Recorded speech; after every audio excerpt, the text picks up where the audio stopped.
বিকল্প। বাতানুকূল জাতীয় স্কুল জোতাৰ আৱিষ্কাৰৰ জৰিয়তে গৰমৰ দিনত ছাত্ৰ-ছাত্ৰীসকলক সকাহ দিয়া।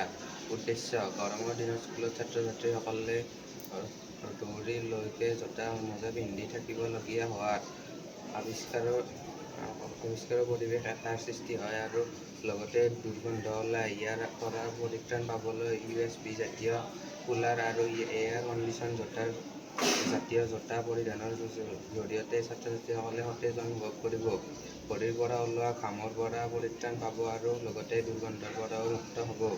প্ৰস্তুত প্ৰণালী: জোতাৰ ভিতৰত থকা বায়ুখিনি এখন ফেনৰ দ্বাৰা ঠাণ্ডা কৰি ৰাখিব পাৰি। ইয়াৰ বাবে বেটাৰি ব্যৱহাৰ কৰিব লাগিব। ২ ইয়াৰ ফলত জোতাৰ ভিতৰত থকা ভৰিৰ উষ্ণতা নিয়মিত হ'ব আৰু জোতাত থকা সৰু সৰু ৰন্ধ্ৰৰ বাবে ঘূৰি থকা ঠাণ্ডা বায়ুৱে ভৰিখন শুকান কৰি ৰাখিব। চিধা কৰি দিয়া। এইটো আমি জোতাযোৰা আৰ্হি হিচাপে ব্যৱহাৰ কৰিব পাৰোঁ।